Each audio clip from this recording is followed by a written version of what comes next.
I am really strong about working for a family company. Morning. A simple, just even when you walk in the door and everyone says hello, that's been valued. Good morning, Ali. Good morning, Tanny. I'm very passionate about the family business. I'm the CFO and co-owner. I have to keep reminding Greg of that. Greg. Greg. Greg is. Greg is a very unique person. He's very vibrant. All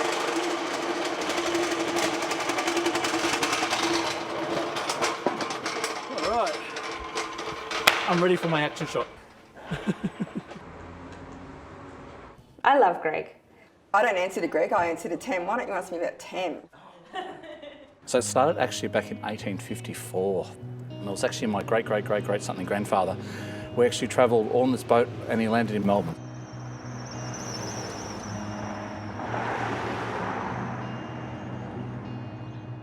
This building here has been in my family since 1876, and the front of the showroom's been renovated more times than we can count.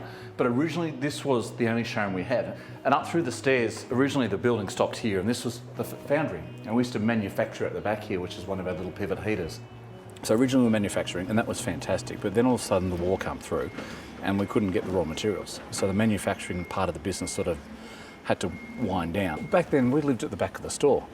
And every memory I've always got was, I'd come home from school, and during the day, the trucks had delivered all the flue kits and the wood heaters and stuff, and you'd be at the back of the store, you'd always be sweeping up or cutting up the boxes or putting flue kits away. So when you mean working the child labour side of it, when I wasn't getting paid, I think I was a fetus. When I grew up, this was our warehouse, and every wood heater we sold, every gas heater we sold, we unloaded out in the back alleyway, we stacked that up against the wall.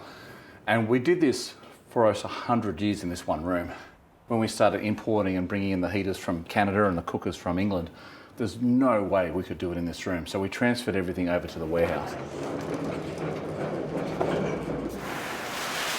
This was still the house down the back through here, and this turned into the showroom. And then it got to a point where we sort of really started to outgrow the showroom, and Mum and Dad were the first generation who said, listen, you know what, let's no longer live at the store and let's move out. And down here was Mum and Dad's bedroom, or actually originally my great-great-great-grandfather's bedroom. It's got one of those skimming machines. Yeah. That's what caught our attention. Stokely speaking. I don't see Greg a lot. And I tell him all the time, I think you need a day off. And he says, I'd love a day off, but I can't because jobs need to get done.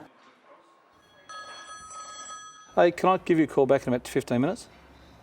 My 3 kids have got the very similar work ethic because they've just seen, I think, what I've been doing. It's been quite hard to sort of have to sacrifice your family and your friends. Sorry. Pivot Stave and Heating, Greg speaking. That's the one thing. I love what I do, but I hate what I've missed. As for what I've missed a hell of a lot, yeah. Yeah, look, she can walk, can't she? Look at that. My teachers hated me when I was at school because I knew from day one this is what I was going to do. So when they'd put me in religious education, I'd have this, and this is really nice, but there's a sheet metal class on. Can I just go and do the sheet metal class? But I started working, I think at year 9, there was an incident at school. You don't need to know what happened. I'd look really bad at the end of the story. And I left year 9 after a couple of months, and that's where I went full time. I knew from day one this is what I was going to do. So I knew there was a level of pressure to do it, and there was a commitment to do it. I was a Melbourne girl, Greg was a Geelong boy.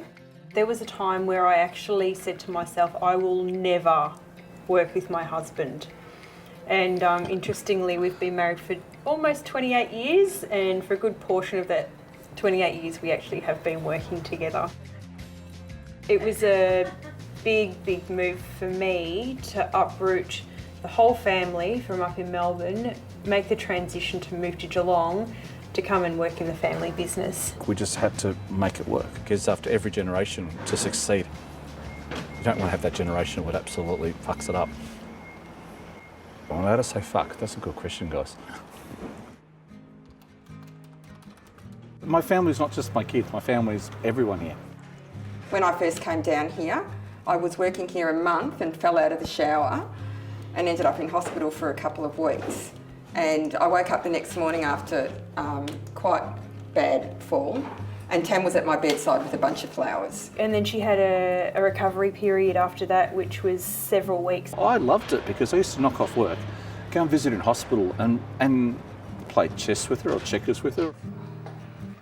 She was really concerned that she might not get to keep her job, but we very quickly reassured her that that would not be an issue. The girls here are really helpful because I don't actually like walking up and down that hallway with boiling water. So they often just go out, when they come back, bring me a cup of tea. Someone runs out each day and gets me a coffee. There's your coffee, Di. She does not agree with anything that comes out of my mouth half the day.